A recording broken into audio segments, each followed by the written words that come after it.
Hello, lovely, wonderful. Actually, maybe you're evil, maybe you're cruel, but welcome. And I bring to you The Temporary Vessel, still reading from my collection of entries, Google Doc in the description below. Stretch your face, okay?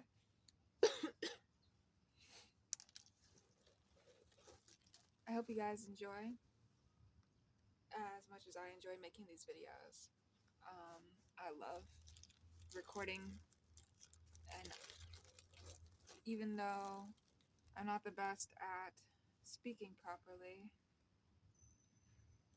I will have a fan base that doesn't mind that and taking things slow.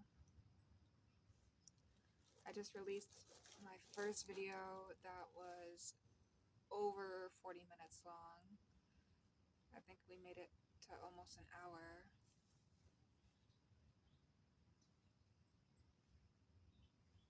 And this video might be a long one too, who knows? If we get talking about some stuff. I don't plan on deleting any of my videos. A lot of people delete their content. I would like this YouTube channel to be here when I'm dead, and for however much longer YouTube is a thing. It's been around for a good while, but you never know what's going to happen tomorrow or the next day. Even if you're the world's best astrologer ever. I mean, hell, I watch a bunch of astrologers on YouTube actually. I watch Archie Dunlap with talking about astrology with Archie, and he makes videos every day, his daily horoscopes for all the 12 signs, and then he includes the I Ching, which, if you're not familiar with what an I Ching is, it's essentially like the Chinese symbols. There's, I think, I don't know how many there are. I'm not super familiar with the I Ching itself. Like, I'll watch that portion of the video sometimes, but I'm mainly watching for my sun, moon, and rising sign. That's just me, though.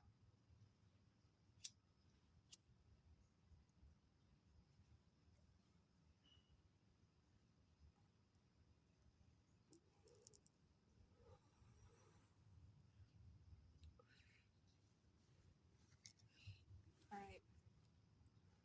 The Temporary Vessel, on the Fragility of Flesh and the Tyranny of Time.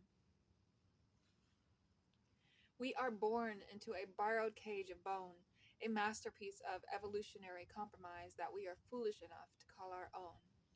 The human body is not a temple, it is a tenement building, hostility constructed with faulty plumbing, a shaky foundation, and a landlord nature who is notoriously indifferent to complaints. We spend our days decorating the halls, polishing the windows, pretending the persistent creaking is just the wind and not the undeniable sound of inevitable structural failure. Consider the sheer absurdity of the design. We are piloted by a 3-pound universe of gelatinous fat and electricity, housed in a calcium dome so fragile that a stumble on a pavement crack can silence its symphony forever. This brain, the seat of consciousness that dreams of gods and galaxies, is dependent on a precarious pump that must beat 100,000 times a day without a single moment's vacation, pushing a corrosive fluid through a network of tubes so delicate that the slightest blockage spells catastrophe. We are powered by a slow combustion in our chests, a need to constantly gulp a specific mix of gases from the air, lest we sputter and die within minutes. We are walking, talking violations of entropy, maintaining a precarious order against a universe that demands chaos. This is the fundamental fragility. We are not just breakable, we are inherently unstable.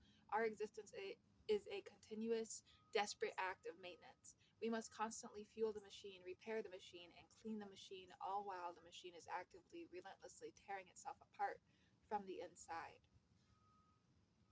From the moment our cells first divide, they are already plotting their own mutiny. Telomeres shorten, collagen weakens, errors accumulate, we are not marching toward death, we are unraveling towards it. Death is not an event, it is the final successful outcome of a lifetime of systemic decay. And this is why our time feels so short. It is not an illusion, it is a brutal, accurate perception of our predicament. We measure our lives against the geological time of mountains and the cosmic time of stars, and we feel a profound existential vertigo.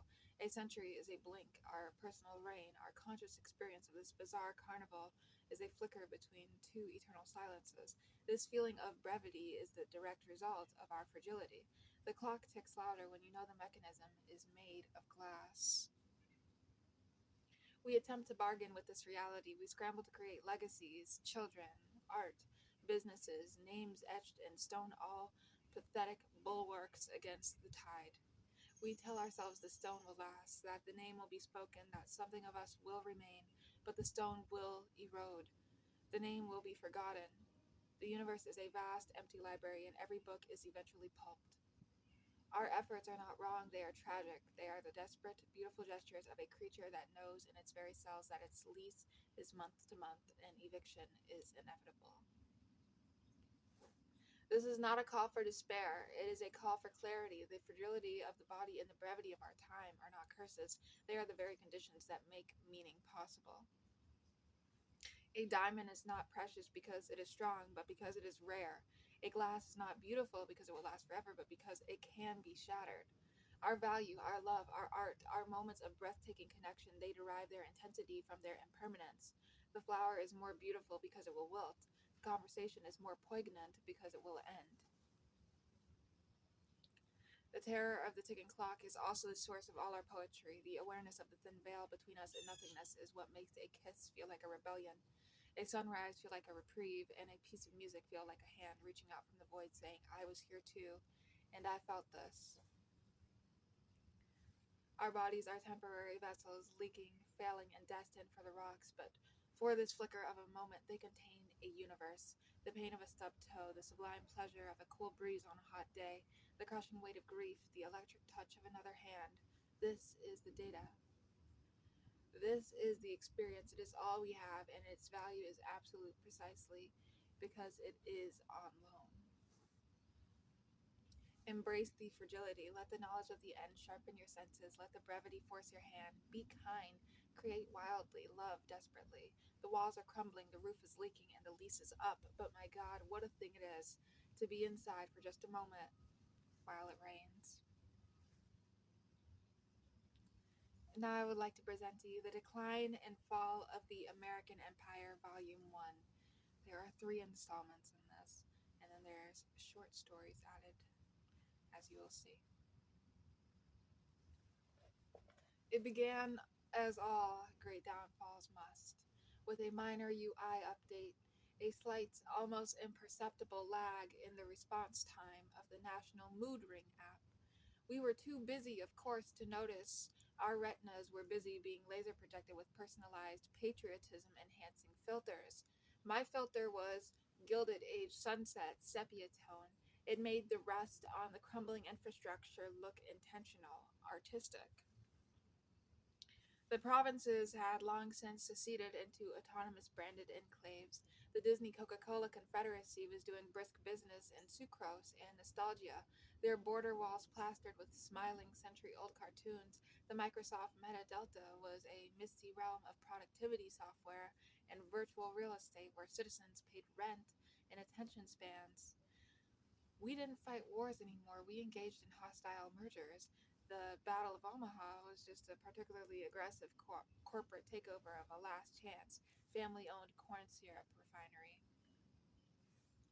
I was a minor functionary in the Ministry of Context, a sub basement department tasked with writing in the trigger warnings for historical monuments. My magnum opus was a 15,000 word content advisory for the Lincoln Memorial, detailing the potential microaggressions inherent in the concept of emancipation. It was a good job. It came with a premium healthcare plan that covered gene editing for optimal workplace enthusiasm. The rot was internal, a spiritual bloatware. The Constitution had been rewritten as terms of service, a document so long and convoluted that agreeing to it granted the federal algorithm permission to sell your genetic code to data brokers. Our rights were now subscription based. Free speech was a freemium model. You could speak for free, but to be heard, you needed to boost your posts with Eagle Bucks, our currency backed by nothing but algorithmic clout. The barbarians weren't at the gates, they were us. We were the barbarians, meticulously grooming our personal brands on the deck of the sinking ship. The collapse was not an event, but a vibe shift. One day, the National Mood Ring app just froze on a single emotion, apathetic with a chance of indigestion.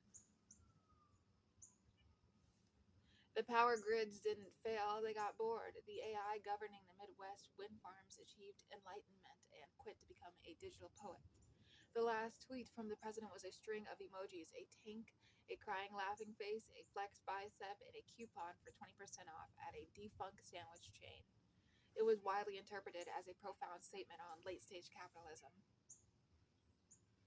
Now I wander the data fried ruins. The sky is a permanent buffer icon, spinning, spinning, promising a resolution that will never load.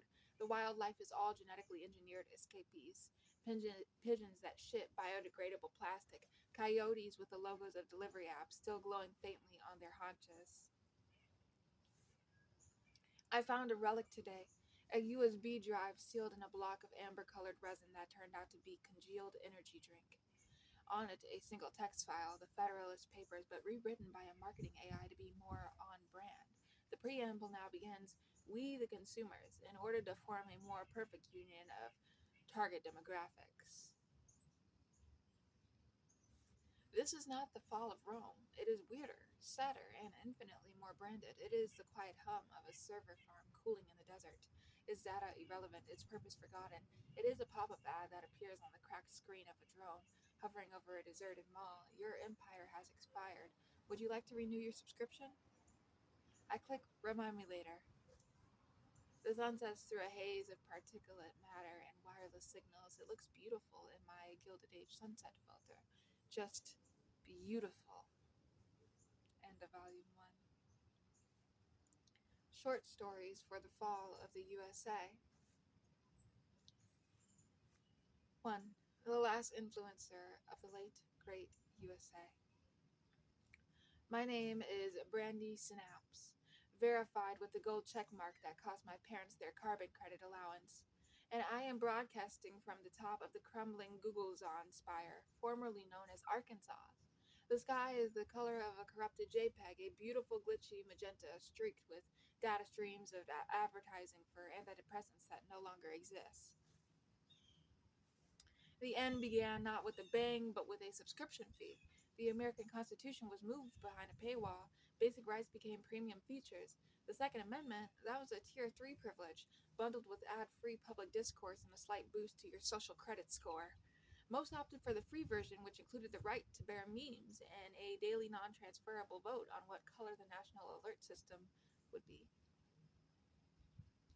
We outsourced governance to a series of competing apps: Gover, Politify, Democracy Plus, that ran on engagement based algorithms. The most inflammatory, rage baiting edicts always trended, so of course they became policy. The Senate was replaced by a live streamed reality show. So you think you can legislate? Where contestants won points for filibusters performed an interpretive dance. Interpretive dance. Also, stay tuned because there will be dance videos coming soon. Now the infrastructure is failing. The interstate highways are overgrown with genetically modified wheat that screams advertising jingles when the wind blows. We're also isolated, plugged into our personalized digital folklores. My feed tells me the barbarians are at the gate, but they're not goths or vandals. They're franchisees. The warlords wear logos. Their armies are disgruntled former employees of the nation's last remaining megacorporation, a kombucha and tactical weapons conglomerate called Whole-Mart. I'm broadcasting this into the void. My likes are at zero. My engagement is nil. I am the last influencer speaking to an algorithm that died 6 months ago. My final post is a silent video of me smiling, a filtered, flawless smile as the whole Mart siege engines, converted delivery drones, blink against the force field of our spire. The shield is failing, pixelating at the edges. It looks beautiful. It's about to go viral. For a moment, at the very end. 2. Bread, circuses, and microplastics. The Coliseum is a converted football stadium, and the gladiators are deepfakes. We don't risk real celebrities anymore. The crowd, what's left of us, our bodies softened by a diet of nutrient paste and sentiment sits in the bleachers, sucking on oxygen tanks, flavor like freedom and nostalgia. I remember when the Circus Maximus was a stream of endless content. We were pacified not by chariot races, but by the 24/7 spectacle of our own cultural decline, repackaged as entertainment. We voted for presidents based on their viral dance moves and the quality of their podcasts. The borders didn't collapse, they were simply forgotten, rendered irrelevant by digital tribalism. Why care about a line on a map when you belong to a subreddit with 10 million members? The actual decay was slower. The plumbing failed first, a great irony. The empire that built the internet died from a blockage of its own physical intestines. We replaced aqueducts with delivery apps, and when the logistics AI achieved sentience and unionized, the flow of goods just stopped. Now we barter with branded memorabilia. A fully charged power bank can get you a bottle of water that may or may not contain a concerning percentage of microplastics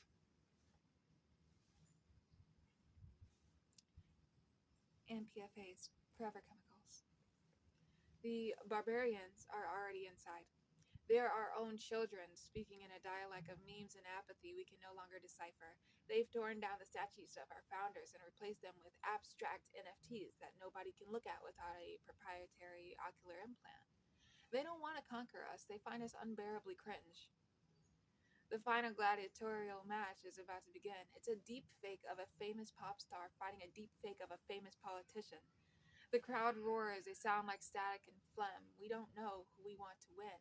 We just know we want the show to go on. Outside, the concrete dust settles. The satellites fall from the sky like shooting stars. And for a moment, the night is beautifully, terribly clear. 3. The curated catalyticism. Catalyticism. The curated catalyticism. It was a soft collapse.